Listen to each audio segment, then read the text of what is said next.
Bonjour à toutes et à tous, j'espère que vous allez bien. Bienvenue dans ce nouvel épisode de Farming Together, moi c'est Arthur. Aujourd'hui j'ai décidé de vous emmener à l'est de Paris pour aller à la rencontre de Frédéric, donc un agriculteur qui a commencé ses semis de printemps, donc on va aller voir ça avec lui. Mais là il m'a donné rendez-vous sur son unité de méthanisation et comme on n'en a jamais découvert sur la chaîne, j'ai décidé de vous faire découvrir ça dans cet épisode. Comme d'habitude, avant de visionner cette vidéo, si celle-ci vous plaît, n'hésitez pas à nous laisser un pouce parce que ça nous fait toujours plaisir, à vous abonner pour ne manquer aucune de nos vidéos. Il est juste là avec ses associés, donc on va en profiter pour aller échanger avec lui. Je vous laisse monsieur. Bonjour Arthur. Hop. Enchanté. Bonjour. Bon, on a le beau temps aujourd'hui avec nous pour découvrir votre unité de méthanisation. Oui. Quel était l'intérêt pour vous de créer cette unité en tant que telle? Alors déjà c'est un projet collectif, donc c'est intéressant de faire ça à plusieurs et voilà, de mettre tous les cerveaux en commun sur un projet. On a démarré l'idée en 2017 et on est en route, on injecte en fait du gaz depuis début juillet. D'accord. On a eu des petits soucis de démarrage. Comme tu peux voir, à la mise sous tension du transformateur, il a pris feu. D'accord. Et donc ce qui nous a un petit peu, on devait démarrer au mois d'avril et donc ça a un peu compliqué les choses. Et on a eu des problèmes pour injecter après sur le réseau parce qu'on est sur un réseau GRT, donc un gros réseau. D'accord. Et on avait des problèmes parce que le réseau est gros et nous on produit petit en fait. D'accord. Voilà. On avait des besoins sur nos exploitations de se diversifier un petit peu. Voilà, et puis des jeunes, voilà, et ça c'est les fils de mes associés, donc des jeunes qui reviennent sur les exploitations, donc voilà, des projets un peu innovants. C'était pour diversifier et pérenniser les exploitations, parce que aujourd'hui, on peut voir le secteur de la betterave ou plein d'autres secteurs, et on ne sait pas ce que l'agriculture nous réserve dans quelques années, quoi. On avait réfléchi à ça, le blé il valait 140 €, enfin tout était différent qu'aujourd'hui. Donc c'est un projet aussi à la fois en lien avec la pérennisation de vos entreprises, aussi du point de vue économique, parce qu'on est d'accord, les entreprises, il faut qu'elles fonctionnent aussi et qu'elles génèrent du flux. Du coup, moi j'aimerais bien comprendre un peu comment est-ce que ça fonctionne une méta, parce que comme je le disais à ma communauté, on ne sait pas, enfin du moins on entend parler des unités de méthanisation, mais on aimerait bien savoir comment ça marche concrètement. Donc là, en fait, tu as la partie, on va dire, les frigos, hein, c'est la matière, nos stocks de matière. Donc des poussières de coopératives. Donc on récolte, enfin voilà, on essaye d'avoir le maximum de déchets. Aujourd'hui, c'est pas productif. C'est pas valorisé. C'est pas valorisé. Il y a quelques années, il n'y avait aucune valorisation. Il faut savoir qu'en 2023, il y a obligation de valoriser tous les déchets pour tout ce qui est grande distribution, etc. Donc en fait, il y a aussi toutes ces matières qui vont arriver aujourd'hui. Il va falloir en faire quelque chose, quoi. Voilà. Ouais. Puis ensuite, nous, sur les exploitations, donc on couvre nos sols avec des escourgeons, des orgivères et des seigles qu'on ensile avant de semer du maïs grain, notre culture en fait. D'accord. Voilà, ça nous permet de couvrir le sol, de réduire nos intrants, voilà, et aussi toute la partie, on va dire, moins de labour, donc captage du CO2, etc. Voilà. Donc là, ici, on a les frigos, c'est ça? Donc c'est les frigos. On a commencé à faire des stocks en fait avant de démarrer la méthanisation. Voilà. Et à côté, on a une case de pulpe de betterave. Donc la sucrerie est juste là à Nongy, donc voilà, pas de transport de camions. On essaye de faire tous les transports par nous-mêmes avec les tracteurs et des remorques. D'accord. Voilà. Ouais, parce que de ce que j'ai compris, la philosophie de votre entreprise, votre unité, c'est d'éviter le maximum de transport. Voilà. C'est ça? On utilise des réseaux d'irrigation en fait pour transporter. On veut limiter le transport en camion. Donc en fait, on utilise et on va développer encore nos réseaux pour transporter toute la matière. Et après, tu te branches pour répandre. Enfin, la personne qui épand se branche directement. Donc il n'y a pas de camion. Et ça dérange personne, quoi. Voilà, l'idée c'est de. Il n'y a aucune nuisance, limiter les nuisances. Voilà. D'accord. Voilà. Okay.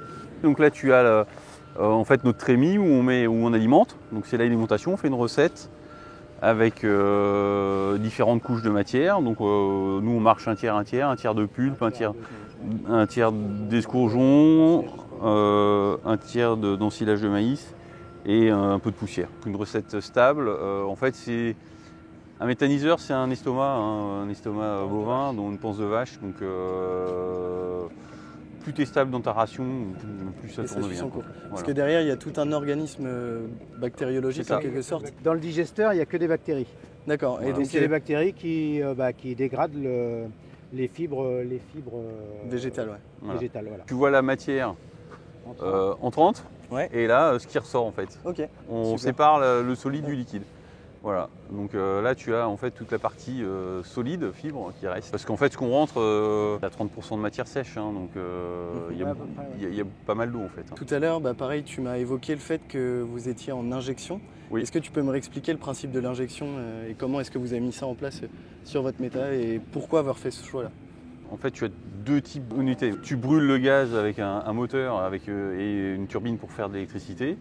C'est un rendement de 50-60%. Nous, on injecte 99% de notre gaz.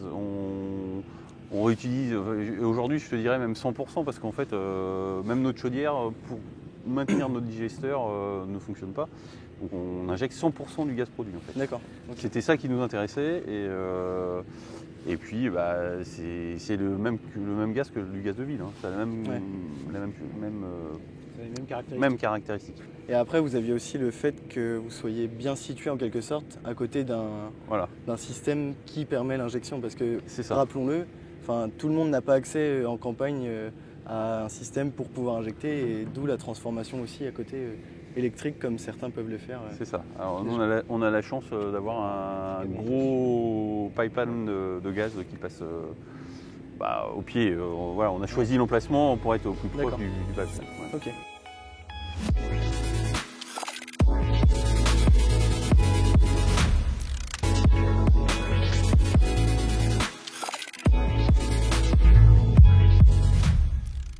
Comme on t'a expliqué dehors Arthur, on a tout un process différent un peu d'autres méthaniseurs. C'est un peu spécifique à chaque marque de méthaniseur. Donc là, notre spécificité, c'est ça, c'est un espèce de gros thermomix en fait. C'est une grosse hélice. Une sorte de broyeur peut-être C'est une hélice comme un thermomix, comme un broyeur pour faire de la purée, etc. On va déjà mettre 3/4 en fait de ce qu'il y a dans le digesteur. Ensuite, il y aura 600-700 kg qui va arriver de matière solide, qui va arriver par les vis, qui va se mélanger dedans. Et ensuite, le reste, ce sera du digesta liquide. Donc, on a vu la partie solide. Ouais. Elle est séparée ici, en fait, avec le séparateur de phase. Donc, le solide sort dehors. Et le liquide va arriver dans la cuve qui est en dessous. D'accord. Et donc, le liquide va venir se mélanger. Pendant 1 minute, ça va se brasser. Donc, je ne sais plus combien de tours minute. Ça va assez vite. Ça fait vraiment de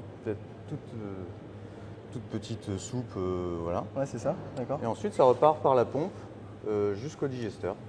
Et là, c'est dans le digesteur que les bactéries dégradent les fibres et ça reste autour de 90 jours. D'accord.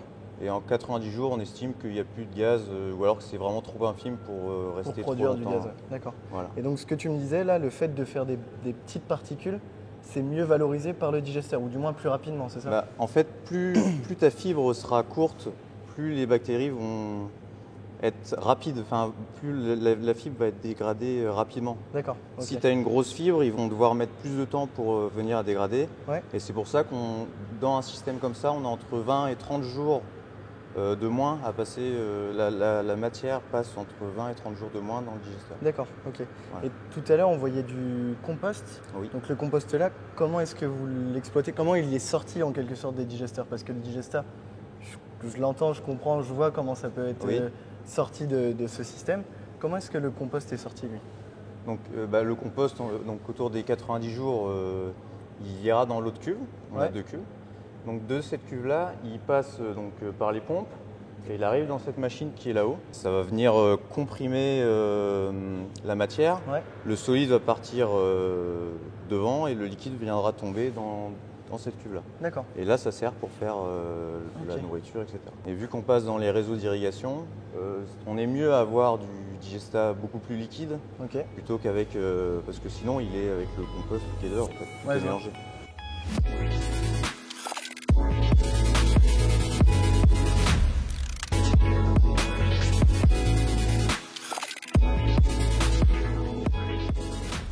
à la sortie du digesteur, donc le gaz sort par ce tuyau en alu, va arriver dans un compresseur. Juste à la sortie de ce compresseur-là, on a des macas, donc des filtres à charbon, qui va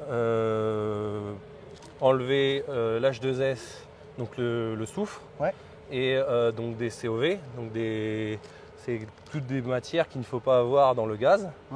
Comme ça, donc là on le purifie. Ah, c'est purifié ici directement. On le purifie déjà dans un premier temps grâce à ces charbons-là. Et après, ça va partir donc dans notre système de purification où là on va pouvoir voir des membranes. Et ces membranes-là feront que le CH4 le gaz sera pur en CH4. Donc là, toutes ces membranes, donc dans toutes ces membranes, il y a différents étages. Chaque étage a une spécialité. Et là, du coup, le gaz passe d'un côté, ressort de l'autre et purifie le gaz. D'accord. Et ensuite, du coup, c'est injecté à 70 bars, comme tu me disais. 65, 67 bars. D'accord. De l'autre côté, le conteneur qu'il y a de l'autre côté de la voirie, il y a un gros compresseur qui passe le gaz de 8 bars ou 7 bars jusque les 65 bars ou moins en fonction de GRT de ce qu'ils envoient. Et donc la rémunération derrière, en plus l'aspect économique du coup, comment est-ce que ça marche? Le rendement, comment est-ce qu'il vous... Il nous paye donc déjà en fonction du mètre cube envoyé et du nombre de PCS, donc de la pureté du gaz. Et après, ça va dépendre des mois, donc en fonction du cours du gaz au jour. Ok, bon super intéressant, merci des explications. Merci. Moi je vais rejoindre Frédéric du coup sur le chantier de semis de février. Et puis je te dis à la prochaine. Merci Arthur, salut. Au revoir.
on vient d'arriver sur le chantier. Bon, je vais essayer de vous enregistrer le son de ce mythique tracteur parce que c'est vraiment impressionnant comment il ronronne. Là, on rejoint Frédéric et son associé. Et il va nous expliquer comment s'organise son exploitation. Voilà, donc Frédéric, on est tout juste arrivé sur le chantier de semis. Donc là, il y a un très très bel ensemble. Oui. Et j'aimerais savoir un peu, ce matin, enfin du moins tout à l'heure, on était en train de découvrir la méta, savoir comment est-ce que ça fonctionnait. Là, j'aimerais plus m'intéresser à comment se structure l'exploitation, ton exploitation. Ok. On s'est associé avec Bertrand pour tout ce qui est semis d'exploitation, on a commencé sur le semis, sur l'exploitation. Sur le semis, et puis la récolte, on est passé à la récolte. On est passé à la récolte et le matériel avec la métallisation, on a investi dans le matériel ensemble. D'accord. Donc on a acheté le semoir et on avait dans l'idée de mettre un tracteur de 200 chevaux jumelé pour tracter, etc. Et on s'est vite rendu compte que on était un petit peu court. Le tracteur n'était pas assez lourd par rapport au poids du semoir, on avait du mal à le tracter. D'accord. Donc sur du semis simplifié, ça allait très bien. Dès qu'on commençait à vouloir piocher, faire du chisel, du labour, ça allait plus. Voilà. D'accord. Donc on a eu l'opportunité de racheter ce tracteur d'occasion. On savait d'où il venait, dans quelle ferme il venait. C'est quelqu'un qui faisait plutôt beaucoup de routes et marre d'être secoué. Voilà. C'est un tank. Hein. Ce tracteur-là, c'est un tank, mais c'est un tank aussi dans le champ. Hein. C'est-à-dire que ça tracte. Et en fait, donc on nous l'a mis en démo, on va dire, en prêt pour l'essayer. C'est un tracteur qui devait partir à l'export. D'accord. Voilà, que personne n'était intéressé dans le coin et nous on l'a essayé, on l'a adopté. Voilà, on a 300 chevaux ou 330 chevaux, je ne sais pas exactement. Après au niveau de l'exploitation, avec Bertrand en fait nos terres se touchent, donc en fait aujourd'hui on a créé une grosse exploitation à nous deux, voilà. Donc on saute d'une parcelle à l'autre très rapidement. Donc on a un débit de chantier, on a augmenté notre débit de chantier déjà rien qu'en s'associant. Voilà. Oui, tout à fait. Du matériel un peu plus large en étant. Voilà. Exactement. En type de culture, donc on fait des céréales, blé, orge d'hiver, donc du seigle, orge d'hiver et seigle. Orge d'hiver, grain et orge d'hiver en silage et seigle en silage. Du maïs, des betteraves, des pommes de terre, du lin, textile. Et là je voyais en arrivant sur la commune de Nangy, il y avait une sucrerie. Comment est-ce que justement la betterave, on sait bien comment ça se passe aujourd'hui. Comment est-ce que vous allez anticiper, ou du moins comment est-ce que vous allez prévoir votre assolement en fonction de ce qui vient de se passer? Alors notre assolement, il était prévu. Nous, on ne change pas notre assolement pour cette année. Cette année, on a décidé, comme moi, personnellement, on a décidé de conserver l'assolement qui était prévu. Et ça permet de voir, on verra, ça sera une année test. Et puis, si ça marche bien. Et puis on laisse à la génétique pour les semences le temps qui était prévu à l'origine. Pour qu'ils nous trouvent quelque chose. Ouais, vous ne mettez pas une croix sur la betterave en tant que telle. Non. Vous conservez cette culture. Oui. Donc c'est rassurant aussi pour les sucreries derrière. C'est ça. Après on a le matériel pour semer, récolter. On fait pas appel à des prestataires. C'est la facilité aussi de produire. C'est l'organisation de chantier aussi. Une histoire de coût. Tout à fait. Une histoire de coût. Merci de m'avoir reçu. Merci à toi. Et puis je vais vous souhaiter une bonne continuation. Merci. Tu reviens quand tu veux. Ouais, c'est gentil. Merci encore. Merci. Au revoir. Voilà, donc la vidéo va prendre fin. Moi je vais en profiter pour faire quelques images. Le soleil est descendant, donc on va essayer d'en profiter aussi, de faire des belles images. Moi j'espère une chose, c'est que cette vidéo vous a plu. Comme d'habitude, n'hésitez pas à nous laisser un like et à vous abonner à la chaîne pour ne manquer aucune de nos prochaines vidéos. J'essaierai de vous retrouver encore des petits tournages avec des tracteurs mythiques comme celui qu'on vient de voir. Moi je vous souhaite un bon week-end et je vous dis à la prochaine sur Farming Together.